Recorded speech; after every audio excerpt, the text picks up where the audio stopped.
ആരും കാണുന്നില്ലല്ലോ. ആരെങ്കിലും വന്നാ പറയണേ. സാധനം താഴേക്ക് ഇടട്ടെ. ദാഹിക്കുന്നുണ്ടോ? ഒരിളനീര് വേണോ? എന്താണ് മിണ്ടാത്തത്? നിന്നോടാ. മതി മതി, ഇറങ്ങി വാ. എന്നിട്ടും മുതു കാണിച്ചോട്. കൊലയായിട്ട് അടത്തിട്ട് തരും. പോരെ സാർ, ഇതിലേ മൂത്തത് കുറവാ. നീയല്ലേ പറഞ്ഞ 200 എണ്ണം ഇടാൻ പറ്റില്ലെന്ന്. നിനക്ക് കരിക്ക് വേണ്ടാന്ന് പറഞ്ഞതുകൊണ്ടാണ് ഞാൻ ഇടാഞ്ഞത്.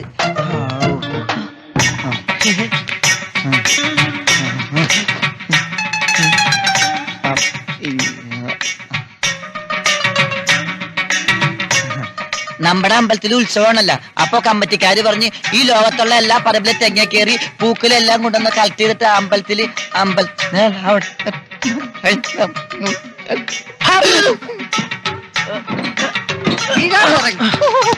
തെങ്ങിന്റെ മോളാണോടാ കമ്മിറ്റി? ഈ പഞ്ചാബകേശനെ വിഡ്ഢിയാക്കാൻ നോക്കിയാലുണ്ടല്ലോ. ആരെ വിഡ്ഢിയാക്കുന്ന? ഈ സബ് ഇൻസ്പെക്ടർ പഞ്ചാബകേശനെ. പഞ്ചപാവൻ സാറേ, ഞങ്ങൾ അതിനേക്കാൾ പാവങ്ങളാ. വിശന്നിട്ടാ. വിശക്കുമ്പോ നീയൊക്കെ തേങ്ങയാണോ തിന്നുന്നത്? കൂടുതൽ വെച്ചെന്നെ മടലും കൊതുമ്പൊക്കെ തിന്നും. അതിനൊരു ചൊല്ലുണ്ടല്ലോ സാറേ, പയ്യത്തുന്ന തേങ്ങയും തിന്നാം. അപ്പൊ നിങ്ങൾ കൊണ്ടുപോയി തിന്നെ. പയ്യെ തിന്നണം. സാറേ, അങ്ങനെ ഇപ്പൊ ആരാന്റെ തേങ്ങ പയ്യെ തിന്നണ്ട. വണ്ടിയിലോട്ട് കേറ്. നമുക്ക് സ്റ്റേഷനിൽ ചെന്നിട്ട് പയ്യെ തീറ്റി തരാം പൊന്നു മക്കളെ. പയ്യെ തിന്നാം. സാറും കൂടെ സഹായിക്കണം. എന്താ നീ പറഞ്ഞത്? കൈ വേദനിക്കുന്നെന്ന്. നമ്മളൊരു ചെറിയ നാടകം കളിക്കാൻ പോവാ. കളിക്കുമ്പോ എന്തായാലും നല്ല നാടകം കളിക്കണം. എന്നമ്പിള്ള സാറിന്റെ കാബലിയായാലോ? ഇത് ആ ടൈപ്പ് നാടകമല്ല. പിന്നെ അവൾ ആരാണെന്ന് അറിയാനുള്ള ഒരു ചെറിയ നാടകം. പിടിച്ചേ, പിടിക്കേ. ഇതെന്താ? ഇതൊക്കെ ശിവശങ്കരൻ അമ്മാവൻ ഉപയോഗിച്ചിരുന്ന സാധനങ്ങളാണെന്ന് നമ്മൾ അവളോട് പറയുന്നു. അതിന് അമ്മാവൻ പുകവലിക്കില്ലായിരുന്നല്ലോ. അതെ, പുകവലിക്കില്ലായിരുന്നു. നടക്കാൻ ഊന്നുവടിയുടെ ആവശ്യമില്ലായിരുന്നു. അവിടെയാണ് നമ്മുടെ കളി. നമ്മൾ ഈ പറയുന്ന കള്ളങ്ങളെല്ലാം അവൾ എതിർക്കുന്നില്ല എങ്കിൽ അവൾ അമ്മാവന്റെ മകളല്ല. എതിർത്താൽ അന്വേഷണത്തിന്റെ അടുത്ത ഘട്ടം നമ്മൾ തുടങ്ങുന്നു. ഒരു ഷെർലക് ഹോംസ് ലൈൻ. അതാരുടെ? നമ്മുടെ ഇവിടുത്തെ മിൽമ ബൂത്തിന്റെ ഉടമസ്ഥൻ. മിൽമ? വല്യേട്ടൻ അവളുടെ മുറിയുടെ മുന്നിൽ ചെന്ന് അടഞ്ഞു കിടക്കുന്ന വാതിലൊന്ന് പതുക്കെ മുട്ടണം. വാതിൽ തുറന്നു കിടക്കുകയാണെങ്കിൽ അടച്ചിട്ടിട്ട് മുട്ടണോ? എങ്ങനെയെങ്കിലും അവളുടെ മുറിക്കകത്ത് കയറിയാ മതി. നിന്നെ എങ്ങോട്ട് പോവാ? മുറിക്കകത്ത് കയറാൻ. എന്തിന്? അത് നീ പറഞ്ഞില്ല. അത് ചോദിക്കണ്ടേ? ചോദിച്ചു. ഈ ഡയലോഗ് മുഴുവൻ അവളുടെ അടുത്ത് സെന്റിമെന്റൽ ആയിട്ട് കാച്ചണം. ഇത് മുഴുവൻ കാണാതെ പറയാൻ പറ്റില്ല. ഞാൻ പ്രോംപ്റ്റ് ചെയ്ത് തരാം. മുറിക്കകത്ത് കടന്നാലുടൻ ഒരു പൊട്ടിക്കരച്ചിൽ. അവള് കരഞ്ഞില്ലെങ്കിലോ? അവളല്ല, വല്യേട്ടൻ. എങ്ങനെ കരയും? ഇതാണോ പൊട്ടിക്കരച്ചിൽ? അല്ലേ? ഒന്ന് കൂട്ടിയേ.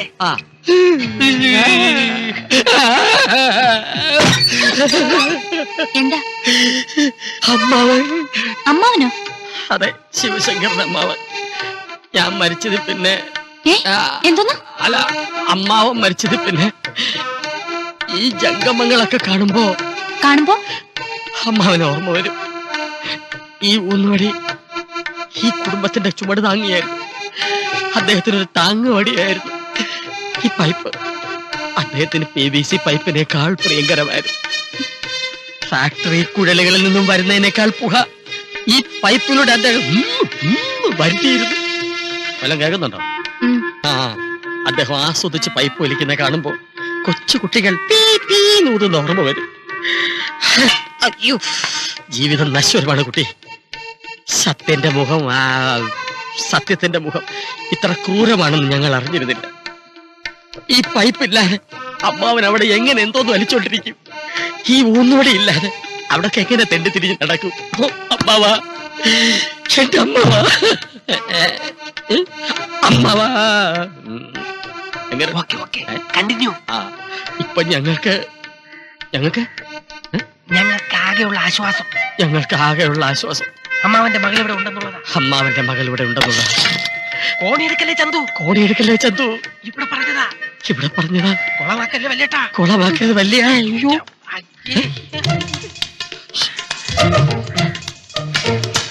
വല്യേട്ടാ.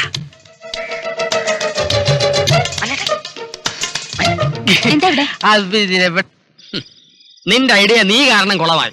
അതുകൊണ്ട് തൽക്കാലം ഞാൻ പറയുന്നത് ഇതാ മതി. പക്ഷെ ചേട്ടാ, ഇത് ഇത്തിരി കടുത്തുപോയില്ലേ? പേടിയുള്ളവർക്ക് ഇപ്പോഴേ മാറി നിൽക്കാം. വലിഞ്ഞേറി ഇതും കൂടെ ചളവായാലത്തെ അവസ്ഥ അറിയാമല്ലോ. എന്താടാ? ഞങ്ങൾക്ക് രണ്ടുപേർക്കും ഒരു പേടിയില്ല.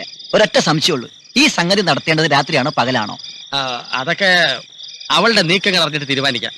രാജീവ, നിനക്ക് പേടിയുണ്ടോ? ഏയ്, പേടിയൊന്നുമില്ല. കയ്യബദ്ധം വല്ലതും പറ്റിപ്പോയാ പിന്നെ ഒരു പിന്നെയും വേണ്ട, എല്ലാം പറഞ്ഞ പോലെ. ജയലക്ഷ്മി മാത്രമായിരിക്കണം നമ്മുടെ ലക്ഷ്യം. ഇത് വിജയിച്ചാൽ അവളെ വെട്ടി നുറുക്കി പീസ് പീസാക്കി പ്ലാസ്റ്റിക് കവറിൽ പേച്ച് പറ ഡാമിലറി.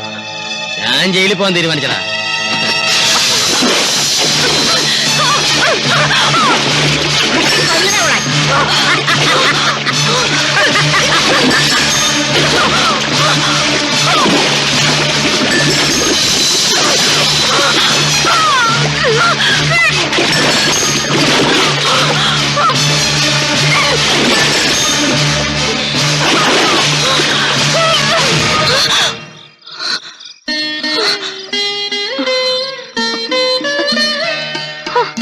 കഴിച്ചിട്ട് വയ്യ.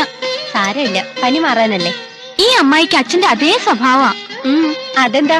അച്ഛനും ഇങ്ങനെ. എനിക്ക് പനി വന്ന പിന്നെ അച്ഛന് യാതൊരു ദയയില്ല. തല്ലിയിട്ടാണെങ്കിലും മരുന്ന് കഴിപ്പിച്ചിട്ടേ ഉള്ളൂ ബാക്കി കാര്യം. അത് അച്ഛന് മോളോടുള്ള സ്നേഹക്കൂടുതലുണ്ടല്ലേ. സ്നേഹമുള്ള അച്ഛന്റെ ഒരാഗ്രഹത്തിനും മോളെതിരെ നിൽക്കരുത്. മനസ്സിലായി. അച്ഛനോടുള്ള സ്നേഹക്കൂടുതലുകൊണ്ടാ ഞാനും ഈ വാശി കാണിക്കണേ. എന്തിനാ അത്? ഞങ്ങൾ ആരും നിന്നോടോ നിന്റെ അച്ഛനോടോ ഒന്നും എതിരല്ല. ഒന്നുമില്ലേലും ഞങ്ങളുടെ ഏട്ടനായിട്ടല്ലേ അദ്ദേഹം നിന്റെ അച്ഛനായത്. അപ്പോ ഏട്ടന്റെ ആഗ്രഹം നടത്തണമെന്നുള്ളത് നിന്നേക്കാൾ കൂടുതൽ ഞങ്ങളുടെ കൂടി കടമയല്ലേ. ആ ആഗ്രഹം ഏറ്റവും കൂടുതലുള്ളത് എനിക്കാ. എന്തുകൊണ്ട് നിങ്ങളാരും ഇതുവരെ അത് മനസ്സിലാക്കിയില്ല?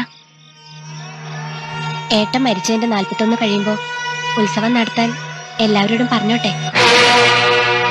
അങ്ങനെയാണെങ്കിൽ ഞാൻ വിളക്കെടുക്കാനും തയ്യാറാ.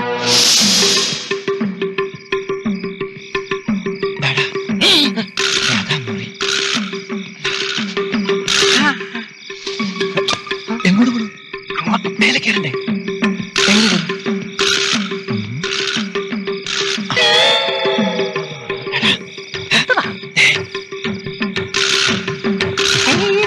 ഞാൻ